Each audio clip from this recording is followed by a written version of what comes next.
Welcome to the Israel Guys and the Land of Israel Network, where we believe that in a world of anti-Israel propaganda and Jew hatred, you should have a direct connection to the land and people of Israel. Guys, so much happening in the news this week. I'm here with Joshua Waller and Rabbi Ari Abramowitz and Jeremy Gimpel.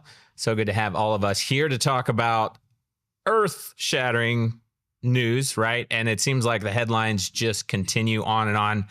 We're talking about Bibi Netanyahu, Israel's prime minister, being the first foreign leader to be invited to the White House since Trump was inaugurated. I also read, interestingly, that Bibi has stayed at the Blair House, the official guest residence for the White House, more times than any other foreign leader in his terms as prime minister and in government capacities in Israel. And groundbreaking that happens, was it yesterday morning or the night before, I believe? President Trump announces that the U.S. is going to take over the Gaza Strip, which we will dive into. What in the world does that mean? I also read, because everybody's talking Saudi Arabia, what's going to happen with Saudi Arabia? They've already rejected the plan. And a reporter asked Trump in that same press conference, do you support Israeli sovereignty in Judea and Samaria? And Trump responded saying there will be an official U.S. administration position within the next month. So all fascinating stuff. We're going to get into all of that. First, couple quick announcements, guys. Make sure you subscribe wherever you're listening or watching. So happy to have you here. Make sure to check out all the various platforms. And the Israel Summit 2025, where all four of us are going to be at and speaking, is June 9th through 11th this year, Dallas, Texas. You don't want to miss it. There'll be a direct link in the description below. And the exciting part is that Ambassador David Friedman, former U.S. Ambassador David Friedman, under Trump's first term in office, is going to be one of the keynote speakers. So could not be more excited about that. Can I just tell you one of the most fascinating and impressive things about Ambassador David Friedman that people don't know? You heard it here first. He came out to the farm and he was sitting with us at the table. We were having lunch, and his son knows the entire Torah by heart. You're kidding. By heart. It's not just by heart. You can say Leviticus chapter 28, verse 19, and he'll just close his eyes for a little bit and then spit out the exact verse, chapter, and it's unbelievable. Yeah. So I'm like, okay, Ambassador Friedman, it was fun to talk to you. Anyways, it was like. So his son was there. You met him. Yeah, yeah. He brought his family to the farm. That's awesome. And by the way, that says something also about the ambassador himself. You know, how he raises his family and the values that he has, you see very often reflected in the children as the values of the parents. And I think he has been a demonstration of that godliness as a blessing for America and for Israel. I one time asked him, because his name is David Melech Friedman, so it's like David the King. So I asked him, what his middle name is Melech? Yeah. We're learning all these new things about Ambassador So one time Friedman. I asked his brother, because I was at a meeting and his brother was there. I was like, how do you feel about your parents naming your younger brother, like David King, like King David? And he said, oh, it wasn't that bad. It was a family name or something. And it wasn't so yeah. I thought he was going to say it's hard to be Benjamin Messiah Friedman. Right. Yeah, right. Because in Israel, Messiah is actually a name. I had a plumber named Mashiach. Wow. Right. Like Mashiach is coming to my home to fix my clogged sink.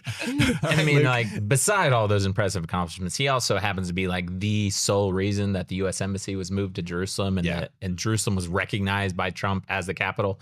But we'll don't have time to get into all of that. But you guys should register right now for the Israel Summit. Link in the description below. Would love to see and meet all of you guys there. So before we dive into the details, the U.S., the United States of America, taking over the Gaza Strip. I want to just do lightning round, like 5 words. Josh, good or bad?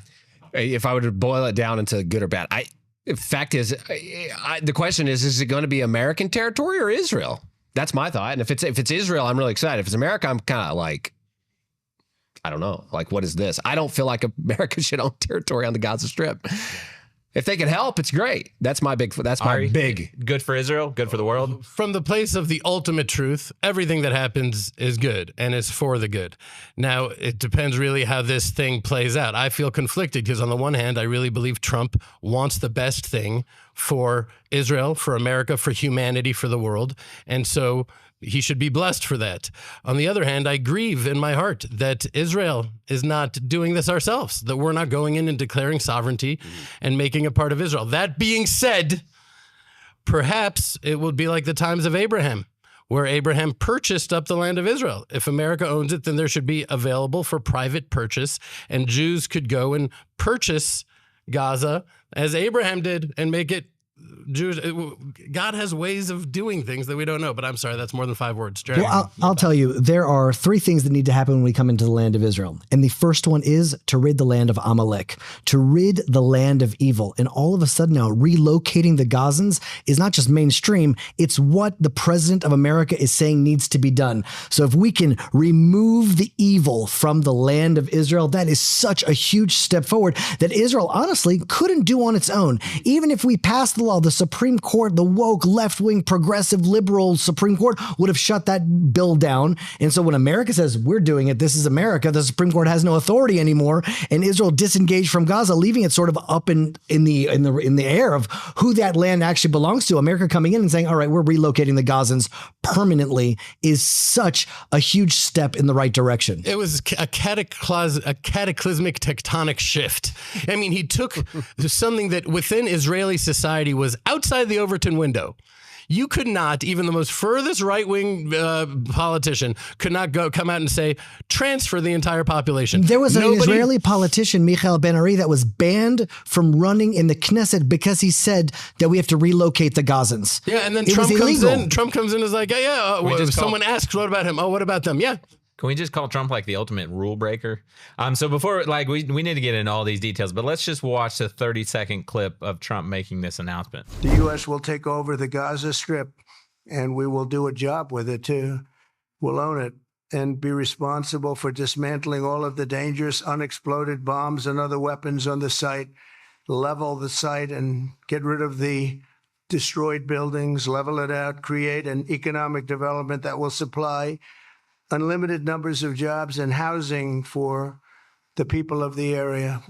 Do a real job, do something different. Just can't go back. If you go back, it's going to end up the same way it has for 100 years. So a lot to unpack there, and obviously a lot of questions, and some people speculating that the U.S. administration officials were scrambling to follow up with okay, here's what the president actually means. The White House press secretary came out and said, well, it's going to be a temporary relocation. You know, the president means this. We're not sending U.S. troops in. The U.S. is not going to fund this, et cetera, et cetera. But what are y'all's thoughts? The other question is, how much?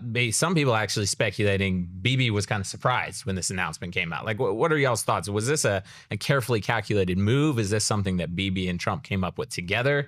Is this just a classic Trump just throw this out there and see how the world reacts? Well, it's for sure that they've been talking about relocating on the other side. They've been talking about relocating Arabs from Gaza. And the Trump administrations, that's actually been an internal thing that they've been talking about for a while. So I don't think that's a new idea. It's new to everybody, but that's come out that wasn't such a new idea. Well, Trump would never do this without Israel's approval. It's not like he's doing this rogue and shocking Bibi. There were conversations that had to have happened before that announcement happened. That wasn't like shocking Bibi when he's actually in the press. I'm not sure about that. I can imagine him just thinking of it as he's answering the question. I don't think so. Can I also say something? There's something good going on when you see Bibi beaming at the White House. Absolutely. Well, I mean, just beaming. contrast it to Obama, who snuck Bibi in through the back door by the big garbage disposal unit. And now Trump is the first guest coming into the White House and being treated as the ally and friend that, there's such a sharp contrast there, regardless of the outcome of this. It's a restoration that I think Americans are celebrating. Israel is celebrating. I think that there's really a blessing that's happening, because regardless of how I feel about this Gaza thing, I feel that Trump's heart is in the right place. He wants something good. And I think that nations are also judged on a macro level. Like it or not, whether it's fair or not, it is fair in the eyes of God. And a leader that is democratically elected is a reflection of the nation on some level.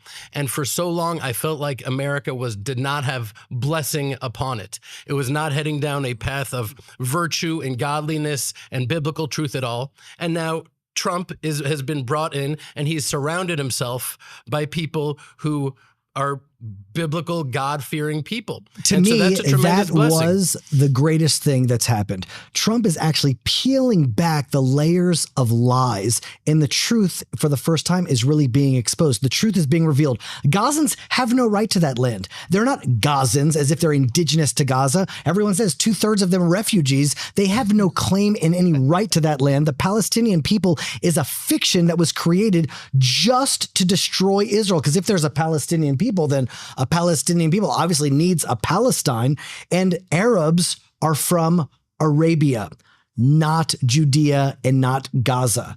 And so now it's saying, yes, we need to relocate them because there's no claim there. And the truth now, because evil uses delusions and illusions to mask the truth. And now he's just peeling that away, exposing the truth that this land belongs to Israel, and working together with Israel, coming out with a joint statement with the prime minister of Israel next to him saying, we're going to rebuild Gaza from a base of terrorism and destruction to a base of liberty, unity, and prosperity.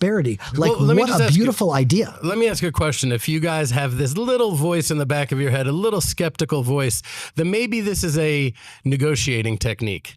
Maybe this is, and by the way, I don't think any of this is necessarily premeditated. I think he's such an instinctive person that it's just coming out. But he was just talking about the Gulf of America. It's not the Gulf of Mexico anymore. It's the Gulf of America. And we're going to put 25% tariffs on Mexico. And then all of a sudden, Mexico's like, well, back it up. How about this? We'll give you 10,000 of our soldiers to guard from Mexican infiltration with fentanyl into America. And Trump is getting all these things he wants. He backed off the tariffs, not renaming it the Gulf of America.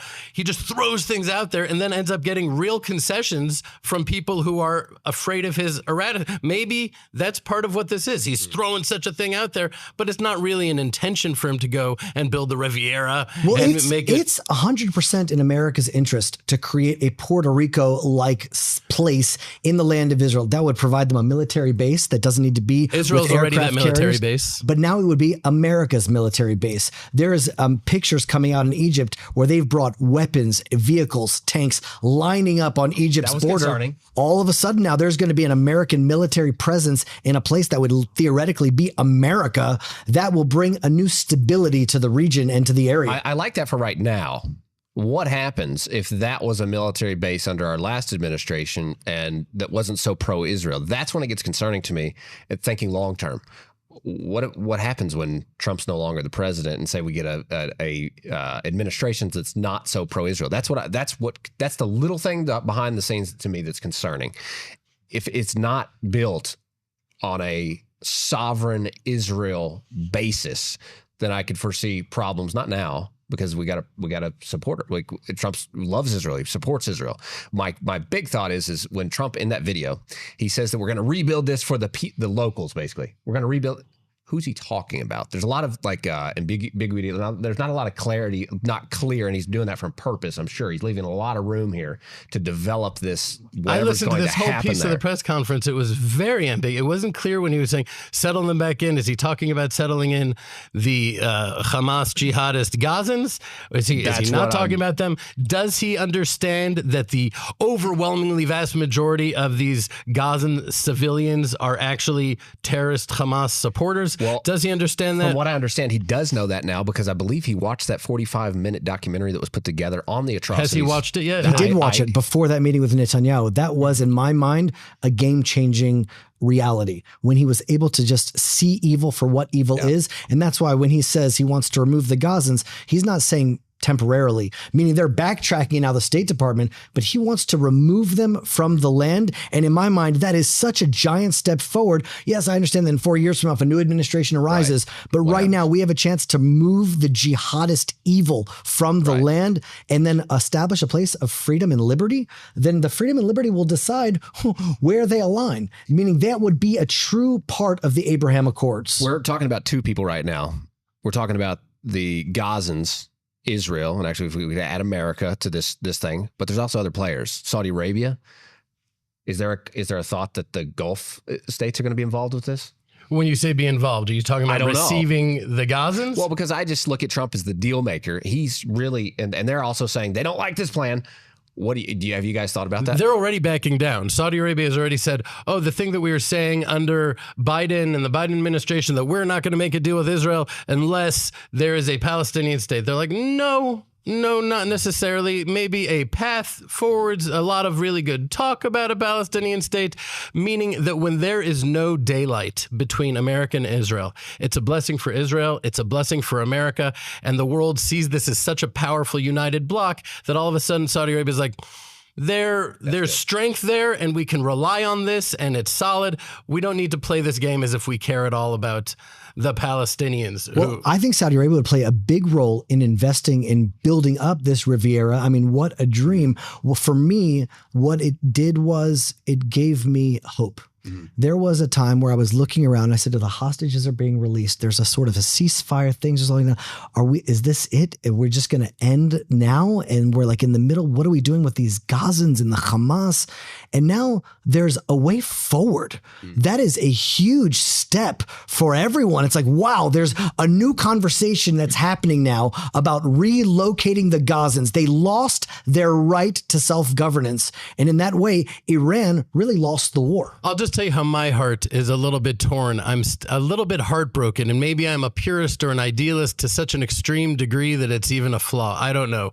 But when I heard what Trump said, get them out, then I thought of the verse in the book of Numbers. But if you do not possess the inhabitants of the land, those whom you allow to remain shall be thorns in your eyes and thorns in your sides, and they shall harass you in the land in which you live. This is a clear biblical directive. Why is the Bible not being implemented by the nation of the Bible, by the people of the Bible, who are supposed to be a beacon of light and living the Torah for a living manifestation of the Torah for the entire world? And then America is coming in and implementing this verse, or even suggesting it, even putting it out there. To me, it just seems like a dose of humility for Israel, that God's plan will unfold, and it'll take an American president to do it. If it will not be through you, Israel, then it will maybe happen some way or another. Meaning, to me, it's very clear that God saved Trump's life. That bullet came a millisecond right near, and for just a time like this. I mean, Proverbs chapter 21 says, the king's heart is in the hand of God. Like the rivers of water, he turns it wherever he wants. That is what's happening now, meaning God is taking control and shifting history in the most unexpected way possible. That's exciting. And I feel like with Trump, is a demonstration of that more than I've ever seen in another leader, because you can almost see the global world-changing policies coming out from a shift in his eye and a thought fleeting through his head. Right? It says, Rabot machshavot belev ish v'atzat Hashem hitakum. There will be many thoughts in the heart of man, but God's will is what will arise. But I actually heard a different teaching about that. Many will be thoughts in the heart of man, but God's will, he will decide which of those thoughts in the heart of man he will raise up. And so what comes out of Trump's mouth, quite literally, as Jeremy said, is what God is willing to play out in the world right now. And that's why he's such a perfect vessel, because he's true to allow his instinct to come up, where a lot of people don't have that sort of unbelievable confidence in their intuition that would change massively the entire globe. Right. Well, what that video did, I think, to Donald Trump was it shifted his perspective to realize that the Hamas are the Gazans and the Gazans are Hamas. In that video, there's no distinction between the Hamas terrorists with the green ribbon and the simple people of Gaza. They were all participating. They were all celebrating. They were all beating the hostages. And to see evil manifest, it was like October 7th was this historic turning point. Mm-hmm. And as the Jewish people left Egypt, we were like the pride of the world. God was revealed. We took down the mightiest empire. And then evil came, Amalek, and attacked Israel. And then it sort of like threw some cold water, saying like, is God really that powerful? Look, we're able to attack this chosen people. And Hamas, for the first time, broadcast the atrocities of October 7th, saying, oh, the Jewish people in the land of Israel, let's see what they're really worth. Let's broadcast this humiliation. And it was that humiliation, that broadcasting, that's now causing their downfall. Mm-hmm. And so it was this historic turning point that without October 7th, I don't know if Trump would have been elected. Everyone sort of recognized like, whoa, that may come into my borders. Right. We have to wake up. Right. I think you're going to unpack this on like a lot of different levels. if we just start with the base level, this is how I see it. I see Trump has common sense, right? He's doing what you're talking about. He watched the October 7th footage. He sees the atrocities of Hamas. And then he's looking at pictures of Gaza, and he's seeing, we've all been to Gaza. We've seen the rubble ourselves. Gaza is a trash heap. There is no Gaza to speak of. They allowed the Gazans back into the north of Gaza. What did they do? They turned around and went back south because there's nothing. There's absolutely nothing. So Trump's looking at this on a very foundational level going, we have to start over. And he also has realized that any kind of plan that allows Gaza to rebuild is just going to end up with the same thing. October 7th again, oppression for the Gaza people. So he's saying, if we're going to turn the page in history, there has to be something different. And also Gazans are coming out in droves and saying, you don't need to open the border. We're out. Right. Oh, that was my next point. When has it ever been that during a conflict like this, they're being held imprisoned there? They're not allowed to leave because a lot of these jihadist countries who don't care about them at all and hate them are using them as a pawn to perpetuate the 1948 war that they've never gotten over. The people that are funding them and sending them supplies, like all the time coming from Egypt, supplies are literally being flown in. They're not going to allow them out. It's really a ridiculous thing. And that's happening here in Judea and Samaria because here they actually have the option to leave, and they can easily get visas to a lot of different countries. If that were to be opened, which Itamar Ben-Gvir's introduced legislation in the Knesset right now to give the Gazans a voluntary option to leave, and where Israel would actually even give them financial compensation for it. If that were to happen, we all know they would leave in droves, just like you're saying, because they do not want to live there. It would be impossible for mere words to do justice in describing the Land of Israel Fellowship, because yes, we learn inspiring and uplifting insights into the Torah, into the Bible, together. Torah, as Isaiah said, that could only come forth from Zion. But it's so much more than that. It's a community of lovers of Israel from many nations, from every corner of the world. Jews, Christians, it doesn't matter. We're more than a community. We've become a family. This is an invitation. Give it a try. Come visit us at thelandofisrael.com. You guys have done a piece about this before. If you drive through Judea and Samaria and you see these massive mansions and Humvees and Range Rovers, and they're able to build and live quite nicely here. Right. But I think that's what they just keep it as their vacation homes. Yeah, vacation homes. Honestly, that's not like a. They've taken massive advantage and they've made the world think the situation here is something that it's not. It's been probably one of the biggest scandals of our historic time. The scandal of the Arab world demonizing the Jewish people, it's telling a story, revamping the history, rewriting the history. I mean, that's what we've all seen here. And what's happening is that it's falling. That whole facade that was built since 1964 of a Palestinian people, things you mentioned earlier, Jeremy, like this, the facade is now crumbling, and now the truth is coming to the top with people like Trump and these different leaders, Bibi, these leaders that are recognizing the truth for once and not going along with this horrible remake of history that's been written since 1964. That's how we get to. I see the reason why I'm optimistic about this Trump plan. I'm optimistic about the next 4 weeks when we hear something about Judea and Samaria, because I believe that they're addressing the core issue. They're not saying to state like the other administrations have historically gone on. They are not believing the narrative that is false. On that. I'm also holding my breath, but I'm optimistic about it because I believe they understand that the narrative was incorrect. They understand that the Arab narrative for the last since 1964 was not rooted in truth. It was propaganda, and it was all written in order to delegitimize and demonize the Jewish state and its origins here. So once that can be removed, then I think we've got something to talk about. And I think that's where we're going to see blessing. And we're also going to see some really common sense moves starting to happen, like get terrorists out of Israel. Now, I don't understand why terrorists need to belong anywhere, but that's I don't know what here's another level to this plan as well that I just want to bring up. So the White House press secretary said that Trump's plan is all about lasting peace for the entire region. She talked about how President Trump is an outside the box thinker and a visionary leader that solves problems that many others especially the claim are unsolvable. So she's talking about he has common sense. He's an out-of-box thinker. Nobody else has put forward anything remotely feasible for Gaza, right? But she also uses the opportunity to clarify where Trump's his plan is temporarily relocate the Gazans. So I saw a comment from someone that said, and this makes a lot of sense, right? How many years is it going to take to rebuild Gaza, even if the U.S. comes in and like spearheads this project? We're talking 10 years, 20 years, right?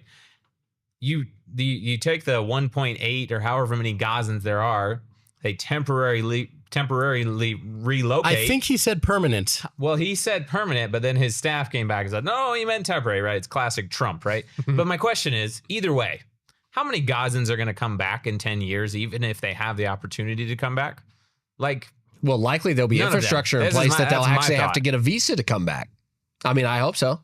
Right, but even if they have the opportunity, I don't think they're coming back. They leave, and provided that they're not stuck in a refugee camp somewhere and they actually could move to another country. Well, nobody cares if it's not a refugee camp in Israel. Nobody even if they have the less. opportunity, I don't think they would take it. I think the big challenge in this whole thing is which country would possibly take them. There's not one Arab country that is even entertaining the idea. We did see that picture of the cannibals saying, yes, please send them to us, 10 a week. We prefer them chubby, but there's no country that's actually coming and saying, because they know what an erratic jihadist destabilizing force these people are.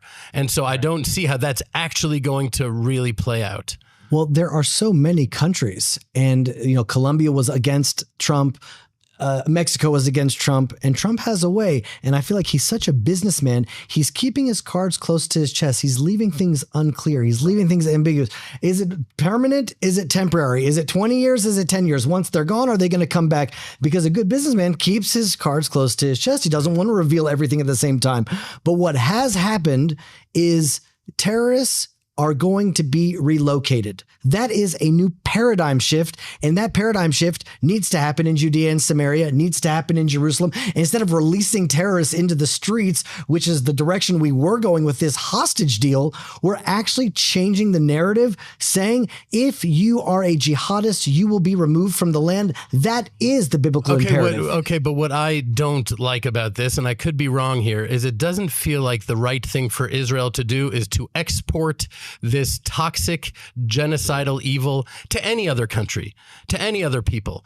We really need to crush it. And I think one of the ways that you actually crush the ideology is not by getting into their textbooks, but by uprooting it from its very core, from the deepest roots. And what does that mean? For Israel to come in as true, overwhelming victors, declare sovereignty, have an iron fist against terrorists, Hamas terrorists, execute them as they need to be executed. Can I say that? Does that need to say execute Hamas terrorists is the fact that I even need to ask if that can be said. It's so obviously the right thing that needs to be done. And when you negate the foundations of their jihadist ideology, that is, think about it, after 1967, when we overwhelmingly obliterated against all odds, they don't even study that in West Point because they study wars and not miracles. Israel, when you could walk through, a Jew could walk through Ramallah, Jenin, Tulkarem, walk through without any fear because they were like,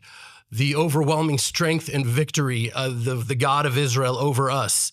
It's only when we started coming in and violating the covenant and giving them land and that things got weak. I think we need to come in and really, as the nation of Israel, with strength do this. And I'm not confident the long-term blessing is going to come from Gaza becoming an American colony. Well, let's just look at the trajectory, because to uproot an ideology, it has to be proven wrong. And Iran waged a war against Israel, funded the Hamas, organized Hezbollah. And today, Gaza is in ruins. The Hamas is practically destroyed. Hezbollah is devastated. Iran's ally, Assad, has been toppled. Iran's air defense systems have been destroyed, leaving them totally vulnerable. And Arab self-rule in Gaza is lost right now. It's definitely not going back to the Hamas. It's definitely not going to the Palestinian Authority or some other terrorist organization. And now we've paved the way for relocating terrorists. That is the conversation that we're having now, that Michael Ben-Ari, the politician, was banned for running in Israel's Knesset for saying relocate the terrorists. And now that is the mainstream. That is a trajectory, and we're headed in the right direction. Here's here's a big problem I see. I think it's a great trajectory, and I think it's awesome. But just to throw out another issue, if you don't fight your enemy and destroy your enemy, if you just relocate him, there is problematic sense of that. And kind of what you're saying, Ari, is because what we've seen is that as long as there's something intact for Israel in Israel, if Judea and Samaria, for instance, is not completely won over as well, then we also have these terror networks that are going to be run from Iran, from Jordan and Egypt and Turkey. I mean, that's what we have going on right now. These prisoners that have been sent out from here, even though they've been banned from Israel, say, which is great, that the problem's no longer here, but those tentacles still are attached. And those leaders, those ones that had life sentences in Israel, are now able to funnel all of that hatred and evil through and encourage attacks here. And we've seen that happen actually quite recently. Yesterday, here in Samaria, someone that you know from here in Har Bracha, there was a terrorist attack on an army base, and I wouldn't be surprised if that weapon that he used was sent directly from Iran. Iran is sending weapons into Judea and Samaria. But even more than that, they're training and teaching and coordinating from abroad. That's the big issue that I foresee, is that it needs to be added to this. How do we make sure that it's completely dismantled, not just moved to an exterior point? Because if they can still target our friends and family that live here in Israel, that's a big problem I still have, which means that it has to be not just removed, it has to be finished. And I don't know how that works when you're removing these, say if you're just moving all of the Gazans out, that's not destroying Hamas. Well, I think what both of you guys are saying here is Israel should be strong, Israel should be sovereign, and they should obliterate evil. The terrorism and the evil should be obliterated. And that's something that unfortunately, 3 weeks ago, we saw Israel compromised on in order to get hostages back. And in Israel, they were strong for 15 months. And then all of a sudden, I think Bibi told Fox News that Hamas is something like 70 or 80% destroyed, their capacity and their firepower. But unfortunately, they've stopped. Now Israel said, no, we're committed to finishing Hamas, but they've stopped the war at this point. So the question is, will they continue to be strong? And I think that's something everybody should agree on. Strong Israel, sovereign Israel, evil and terrorism should be obliterated from the land. Now, people ask me, I'm sure they ask you, is there a future for Arabs in Israel, in Judea and Samaria, in Gaza? Is there a future for them? Could they live in peace with Israel? My response, and you guys can tell me what you think, but my response has always been, there's a future for anyone in Israel and with the Jewish people if they believe in the God of Abraham, and if they embrace a covenant that God made with the Jewish people and with Israel. To me, it doesn't matter who you are. You're Arab, Muslim, Christian, whoever you are. You have to stand with the God of Abraham and with the covenant that he made. And that there's a future for anyone with the Jewish people. Can I clarify one more thing on that Israel, point? If you believe in those things. I think you'll all agree with this as well, but I think it helps with the clarity is that maybe not this and that, but it literally from a biblical perspective, which all of us share, and hopefully the new administration also shares a biblical perspective on this issue, is literally you have Israel, and then you don't, in a biblical perspective, you don't have, America's not really mentioned in the Bible. China's not mentioned in the Bible. Russia, I mean, maybe prophetically or whatever, but by name, right? You have Israel, and then you have everyone else.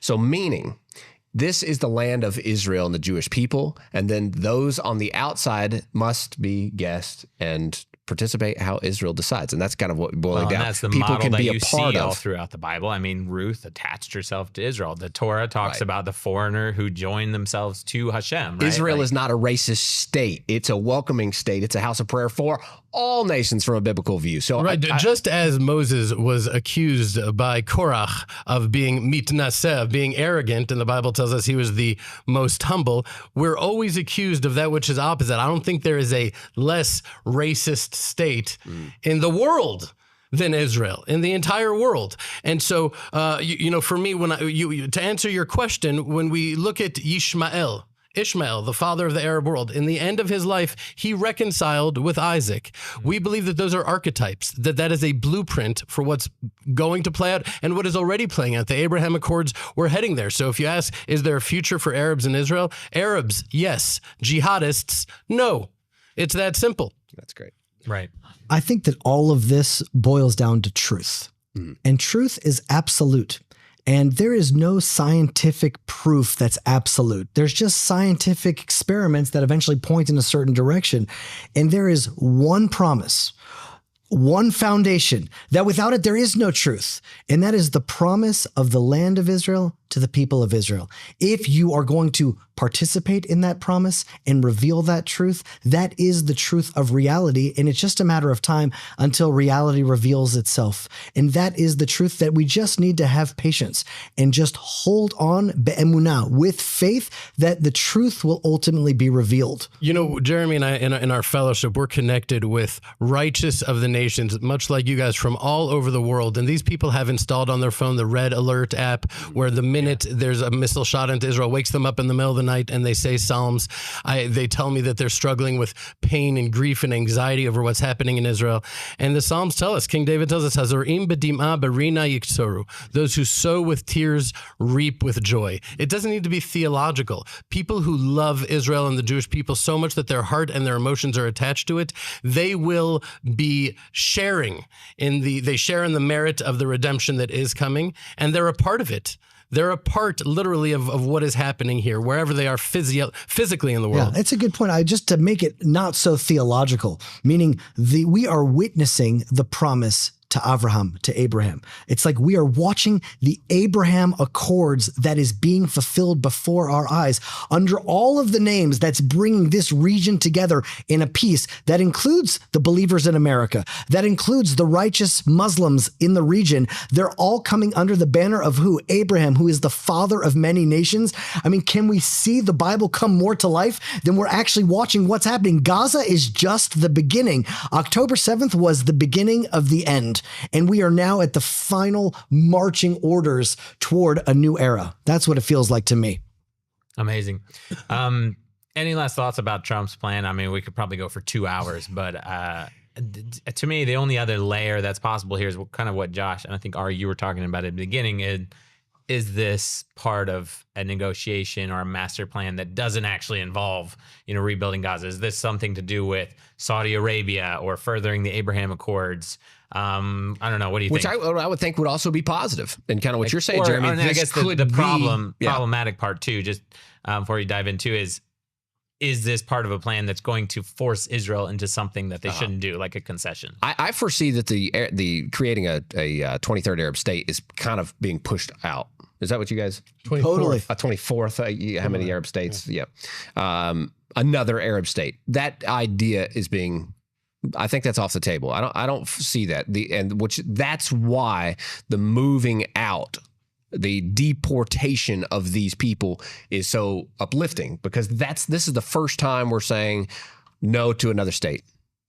October 7th was the two-state solution. That was the consequence of that, allowing evil to manifest, to rule itself, to get guards. It just became a base of terror. And there's no question that's what would happen with any Arab state that's in the land of Israel. Now we're finally liberating the land from that. And that is the most important step, is actually removing the evil from the land. So my big question, I guess, and the question we don't really have a lot of information on, is what that would look like. And I foresee it moving very much in that direction. I don't see a situation where it's just America and Israel building Gaza. I very much so feel like Trump is going to be pulling in the Gulf states in order to expand the Abraham Accords, with that as a big chunk of the deal. Let me tell you something beautiful. When the Abraham Accords were signed, immediately, the first opportunity that I had, I took my family to Dubai. Right. I wanted to walk around with like a Star of David, walking around a Muslim country. I thought that I would never see that in my lifetime.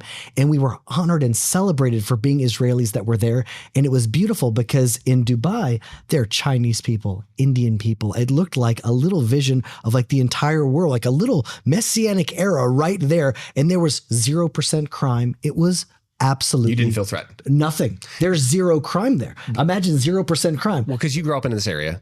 I mean, you're from this area, and when you go, like, I automatically, when I'm in a strictly Arab country, I feel the oppression of it. Of course. And you're saying that was not there. There was 0% crime. I never even heard of such an idea. I was able to sell my little girl across the street to go get some milk that we'd be able to. I mean, it was like an unbelievable reality. Now, what will happen if this dream somehow manifests, and the United Arab Emirates are involved, and Saudi Arabia is involved, and they're building up this Riviera?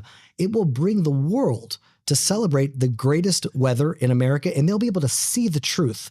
Meaning what Hayovel does better than any other organization is it brings people to Judea, to Samaria, to see the truth of Israel, because then evil can't manipulate, because lies can be said. This is an apartheid state. Right. This is a racist state. All of a sudden, when you see reality with your own eyes and they're able to come and visit a rebuilt Gaza, then evil has to retreat because the truth will be revealed. The more people we can bring to the land of Israel to visit, to tour, to invest, to grow, the better. I'll tell you, my concern is when you say it'll bring the world to realize, let's think about what happened the last time we were on a great trajectory with Saudi Arabia and the Abraham Accords, and they're expanding and they're expanding. What happened?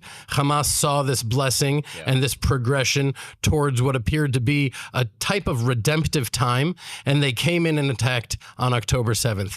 My concern, I don't want to say concern because I try not to be concerned about anything because it's all in God's hands, but is that Iran is seeing what's happening, the way the pieces are being moved, and they're like, this is the time to go for it. I think that we have a real danger here of being on the edge of real global world war happening. Now, maybe I have a tendency to think in that capacity, but I think it's a real danger that we're facing. And by the way, if that did happen because of what the Trump administration is doing, I would not blame them one bit. They're doing everything they can to steer the world away from that. It's the Biden administration that led us to the precipice of world war to begin with. So I wouldn't blame Trump, but I do think we need to keep a very close eye on Iran because they're going for the gold forward. I mean, they're not slowing down from what we hear. They're moving forward at rapid pace. With the nuclear, right. That's their final card. That's what they have. Which has to also be mentioned here as we're looking at all of these things. Benjamin Netanyahu is also becoming of age, and that is one thing that he will be taking care of by all signs of it before he leaves office. You say that with conviction. I feel that way. I think there's no choice exactly because of what you said, meaning it's not enough to take care of Gaza and it's not enough to take care of Judea and Samaria. The head of the snake is Iran. And if we leave Iran with nuclear capabilities, it's just a matter of time until that evil is unleashed. The problem is the axis is growing. It's not just Iran anymore. Right? Turkey, yeah. Well, no, Turkey, it's even more. Russia, China. I'm saying that now we're talking about a global war. Now we're not talking about dealing with Iran anymore. And they know that. And my concern is so many people are looking at Trump and like, they're so excited. They're so optimistic. They're like, this guy has it under control, or not under control, but great things are happening. And they're putting so much belief and faith in Trump that I have an instinctive aversion to that. Like, let's back down here for a second. Like, we could be headed in another direction also. Well, he said that. We talked about it last week, but he literally said we were on the verge. We still are on the verge. Like, you don't know how close we were. We don't know how close you were. Like, literally, we're that close. Well, the biggest thing that we have to mention on this topic is during the same press conference when Trump had his explosive announcement about Gaza, a reporter from Israel, here from Arutz Sheva, asked him, do you support sovereignty in Judea and Samaria? Let's watch that clip. President, do you support Israeli sovereignty in Judea and Samaria, areas which many believe is the biblical homeland of the Jewish people? Well, we're discussing that with many of your representatives. You're represented very well, and people do like the idea, but we haven't taken a position on it yet. But we will be we'll be making an announcement probably on that very specific topic over the next 4 weeks. The fact that he said we'll be making an announcement in the next 4 weeks, like that's crazy. I mean, so what do you guys think? I mean, predictions here? The American position for decades has always been Palestinian state, two-state solution. Like, that's the only position that a lot of Americans understand. Obviously, we've started seeing the shift in global thinking, but the world's not quite there yet. So I don't know. What do you guys think? I think that how many times can you make the same mistake over and over again? Meaning it's been decades trying to shove this two-state idea down Israel's throat until it brought Israel to almost destruction. I mean, we were an existential threat. Had Iran attacked, Hezbollah tried to attack, Gaza attacked, had Egypt joined in, Israel could have been erased. It is time to put the two-state solution to rest. And I love the way that question was asked. Judea and Samaria, which is the biblical homeland of the Jewish people. Now, the people that are surrounding President Trump now, they really see the world through the eyes of the Bible, through the eyes of history, not through the eyes of like what happened since 1940 1940s or 1930s. It's like going all the way back to Jewish history. And there is no people more indigenous to a land than the Jews in Judea. Jews have been living in Jerusalem longer than French people have been living in Paris. Jews have been living in Jerusalem longer than any Americans lived in America. Like it's uninterrupted since temple times. Exactly. And so that is the truth. And if we just align with reality, reality will unfold with blessing. Many Christians feel alone in their support for Israel, especially in a world that tries to delegitimize the Jewish people's right to exist. But you don't have to stand alone. We could not be more excited to announce the second annual Israel Summit, a 3-day event in Dallas, Texas on June 9th through 11th to bring together thousands of like-minded pro-Israel advocates just like yourself. Guys, we want you to join us this June in Dallas, Texas for the Israel Summit, where you'll connect with passionate, like-minded individuals from all around the globe. Hear from world-class Israeli speakers, including Rabbis Jeremy Gimpel and Aryeh Bramwitz, Yishai Fleischer, Ambassador David Friedman, and so many more. Gain access to resources that will empower you to stand firm in your support of Israel. Be empowered with cutting-edge educational resources and tools to help you advocate better for Israel and the Jewish people. Together, we can fight back against the negativity and hatred. Let's unite our voices in standing with Israel and show the world that Israel's right to be sovereign in the entirety of their land is non-negotiable. Guys, join us in Dallas, Texas, June 9th through 11th, 2025. It's time to make a difference. It's time to stand with Israel. You want to get your tickets early and at an incredible 25% off discount. Don't wait, though, because these prices won't last. Just click the link in the description below to join us at this year's Israel Summit. Right, and I'll tell you, when you look at England, pre-World War II, Churchill was vilified. They were talking about hanging him from the light poles in England. And then what happened? They elected Chamberlain, who came in and peace in our times and making deals with Hitler.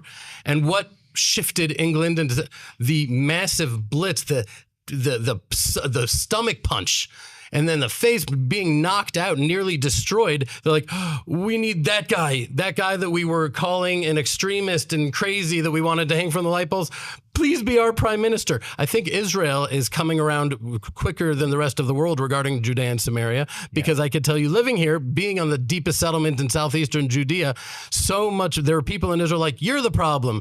The Judea and Samaria, the settlements, you're the reason. And now they're like, thank you. We understand now that without you, all of Netanya, Ra'anana, the Tel Aviv would be October 7th 1,000 times.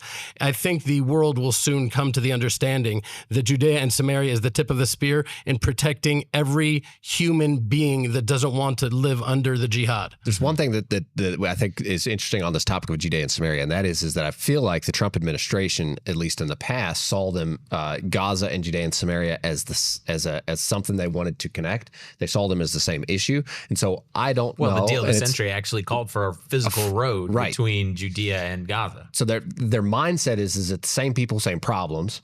And I wonder if it's being shifted. If it's not being shifted, I could foresee that it's being connected, that what will come in 4 weeks will be connected to what will come, also be defined more with Gaza, that it could actually all be declared as sovereign Jewish state. Now, that would be amazing. The only reason why that makes me think that is because the other day, Trump was sitting at his desk and he pulled out his pen. He was talking to a reporter. He pulled his pen out and he said, you know what? This is Israel. And he said, this is the rest of the Middle East is my whole desk. And he put his pen next to the table there and he's like, this is it, right?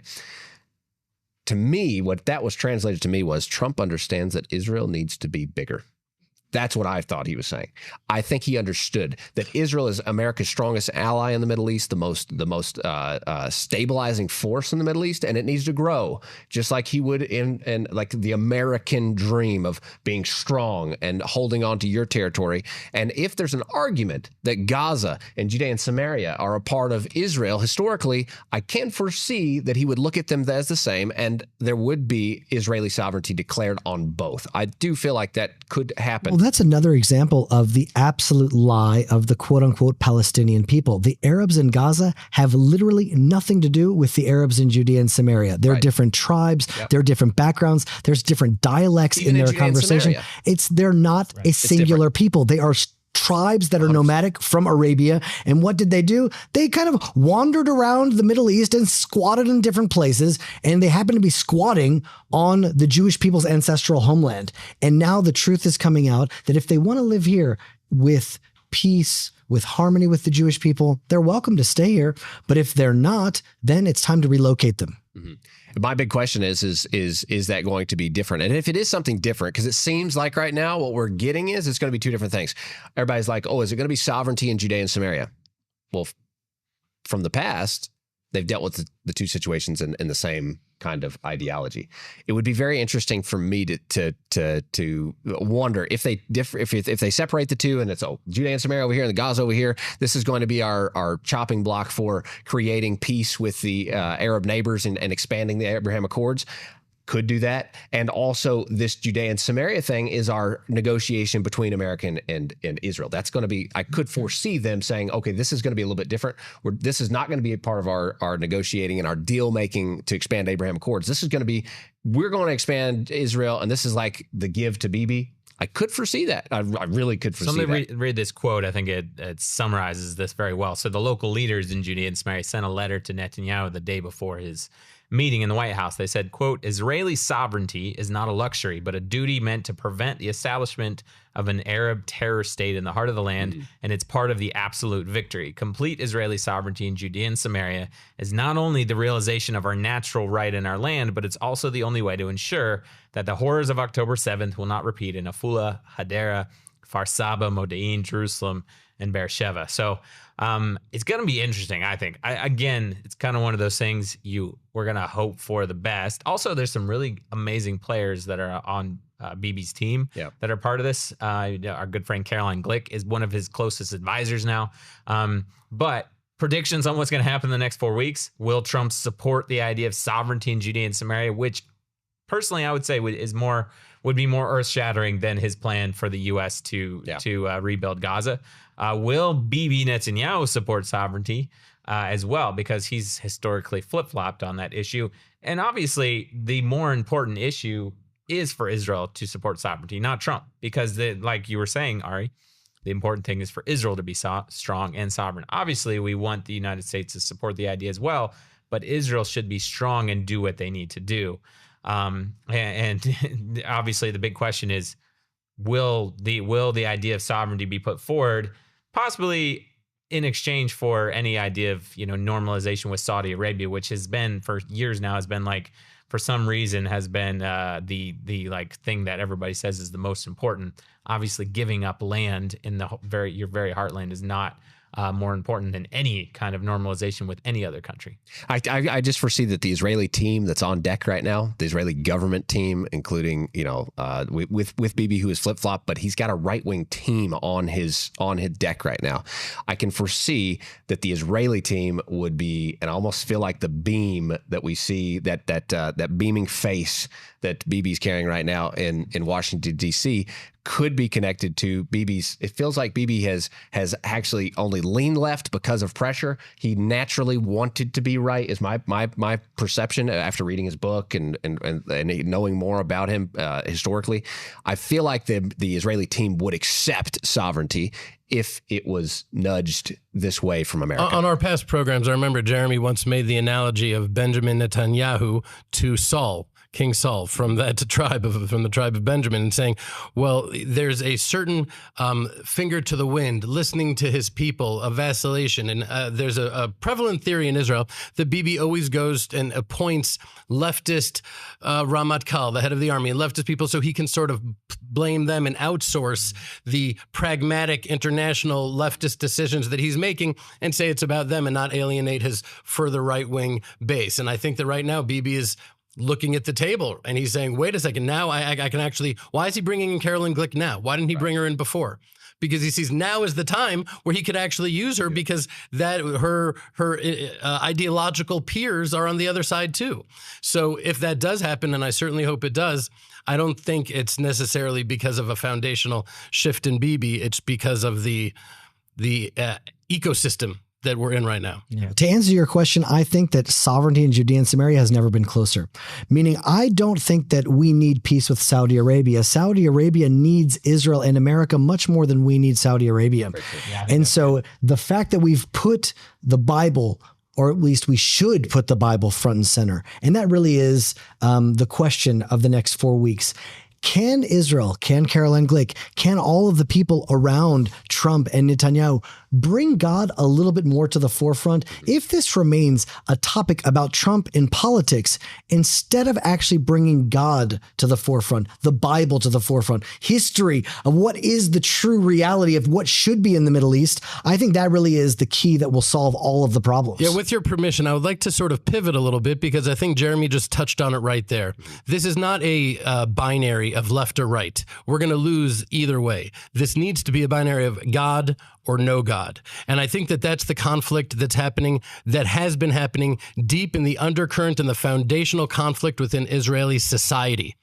And that's something I wanted to share because a lot of people don't hear this. They don't know this. They don't know what's really happening. And I just saw an interview of the outgoing deputy head of the Israeli army. And he was talking about one of the prospective new Ramatkals, Ofer Winter. And he said, not worthy. Could we play that clip? Yeah. Ofer Winter. לא ראוי.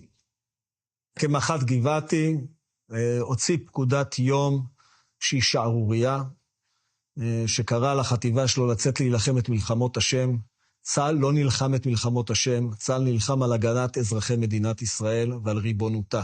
בגלל זה הוא לא ראוי? לא ראוי. בגלל שהוא קורא... אסור. ואם הוא מבקש מהחיילים להגיד שמע ישראל לפני יציאה לקרב, זה כל כך נורא. אני אומר בצורה ברורה וחד משמעית. נו? לא יכול להיות שמפקד בצה"ל קורא לחייליו להילחם את מלחמות השם. אולי אתה במגדל השן ולא שם לב שישראל משתנה? אני אומר לך, גדול מהחיילים במלחמה מה לעשות עם אנשים מאמינים? מה זה קשור? מה יקרה אם הם ילחמו? אם הם יגידו שמע ישראל לפני? צה"ל הוא צבא מדינת ישראל, הוא צבא ממלכתי. יש בו דרוזים, יש בו בדואים, יש בו ערבים מוסלמים, יש בו ערבים נוצרים, יש בו חיילים מאמינים וחיילים לא מאמינים. לכן כשאני יוצא להילחם, אני יוצא להילחם על הבית, לא לעשות את מלחמות השם. I think that the interviewer was 100% right. He nailed it. That this Yair Golan, that was the deputy head of the Israeli army, is part of the old guard. There is a deep spiritual, religious revolution that is happening. And what is a revolution, essentially? Going back to the very beginning. A revolution goes back to the beginning. We are returning to our spiritual roots as a people of faith in the land of Israel. And it is so fundamentally changing the country where soldiers are ripping off all their old patches. And what are they putting on? The patch about what they're really fighting for, which is the temple, which is for Messiah, which is what it's really about. And that terrifies people like him. And that's the internal conflict that's really happening in the country. That's what it's really about. And can I tell you, though, something that's really beautiful? That was talking about Ofer Winter, who was known as a very religious person that was speaking, in the name of the Torah, in the name of God.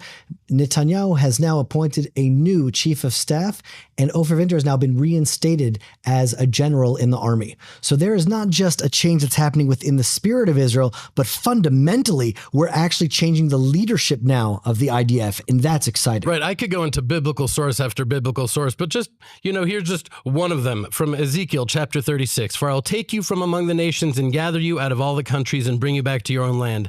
Then I will sprinkle clean water upon you, and you shall be clean. From all your filthiness and from your idols I will cleanse you, and I will give you a new heart and put a new spirit within you. I will remove the heart of stone from your flesh and give you a heart of flesh. And I will put my spirit within you and cause you to walk in my statutes, and you shall keep my judgments and do them. That is what is happening under the headlines on BBC. That is what's happening within the nation of Israel. And you see this also from people that the world would say, oh, it's a secular country. They're secular people. And they don't understand what's really in the heart of the Jews. I want to play this clip of one of the hostage girls, Sapir Cohen, explaining what her experience was. Nice, you have bed bugs in all your body. It's very hard to breathe there. You don't have hair. You can see the sunlight. But, the fact that I believe in God, it doesn't say that I will get everything that I want. And it doesn't say that I will be happy all the time. But it's promised me just one thing, that behind everything that happened, there is purpose. And I just thought about that every time. If I need to be in the tunnels, I will be in the tunnels, and I will try to do the best that I can. Do you hear that? That is what is called faith. Does she keep every intricate law of the Sabbath? I don't know, but that's not what we're talking about here. What does the book of Deuteronomy tell us? Then the Lord your God will bring you into the land which your fathers possessed, and you shall possess it. And the Lord your God will circumcise your heart and the heart of your descendants, to love the Lord your God with all your heart and all your soul, that you may live. That is what is happening. Well, what's so beautiful about that is that quote, and then you mentioned Ezekiel, meaning Israel is going to come back to the land and go through a process. We're going to come back and we're going to need a new heart. We're going to need a new spirit, because the founders of Israel are not going to have a heart. They're not going to have the Spirit of God. And then this process that's happening, it's like cracked open our heart, but it's opened up our heart for But also, a new like way. a fish in water, this holistic return to God on the deepest emotional, spiritual, psychological level can only happen within our land. The nation of Israel in the land of Israel brings forth this new heart, this new circumcised heart. Well, I'll tell you what was so powerful for me, because I woke up this week and Tehillah made pancakes for the kids. We were just so excited with the news that we're going to relocate the Gazans and America will rebuild it into a Riviera. It was just such an exciting concept, because we were sort of like with our backs to the sea, and Egypt was running after us, just like this week's Torah portion. And there was nowhere to run. There was just no solution. There was no way out of this problem. We're stuck with the Hamas in Gaza. We're stuck with the Gazans in Gaza. What are we going to do? There is no way out. And then all of a sudden the sea split. And then there was no way, and now there is a way. This strengthened my faith so much, because when our own human eyes can't see a way, God has elected Donald Trump, took him down for 4 years, only to allow things to unfold at such a time and in such a place to make a revolution in the land of Israel and in the Middle East. And to me, we're literally watching something of biblical proportion, a splitting of the sea historically. This is no less than Cyrus's declaration of like, we are going to change things in the Middle East. And so, I don't know, maybe we see a beautiful new day. And I think that what we just saw there with this girl, who is representative to me of what's happening in the hearts of the nation, is that whatever's happening, God is going to choose the true leader of Israel and raise him up. We're going to go through very soon this transition from Saul to David.